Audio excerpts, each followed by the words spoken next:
இன்றைக்கி கடவுள் நம்மளுக்கு கொடுத்துருக்க வசனம் நீதிமொழிகள் 1:8. என் மகனே, உன் தகப்பன் புத்தியை கேள், உன் தாயின் போதகத்தை தள்ளாதே. இந்த வசனத்தை குறித்து கடவுள் என்ன சொல்ல பார்ப்போம். புத்திமதி சொல்லும் பெற்றோர்கள் தேவனுடைய வழியில் கொடுக்கும் நல்ல அறிவுரைகளையும் ஒழுக்கமுள்ள அறிவுரைகளையும் கொடுக்கணும். இப்படிப்பட்ட அறிவுரைகளை பிள்ளைகள் கேட்டு அதன்படி நடந்தால் சரியான வாழ்க்கை வாழ முடியும். சில பெற்றோர்கள் வார்த்தையில் நியாயம் இல்லைனாலும் பிள்ளைகள் அவங்க பேச்சை கேட்டே ஆகணும்னு பிடிவாதமாக இருப்பாங்க. இப்படி நினைக்கிறது அவங்களோட தலைகணத்தை தான் காட்டுதே தவிர நல்ல வழியை காட்டலை. பெற்றோர்களோட தேவையில்லாத தலைகணமும் பிடிவாதமும் பிள்ளைகளோட வாழ்க்கையை அழிச்சிடும்.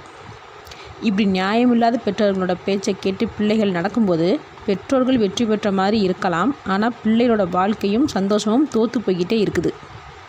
அதனால் அறிவுரை கொடுக்கும் பெற்றோர்கள் நம்மளுடைய சொந்த விருப்பு வெறுப்புக்கு இடம் கொடுக்காம நியாயம் என்னவோ அதன்படி அறிவுரை கொடுக்கறது பிள்ளைகளோட வாழ்க்கைக்கு பயனுள்ளதாக இருக்கும். ஆமேன்.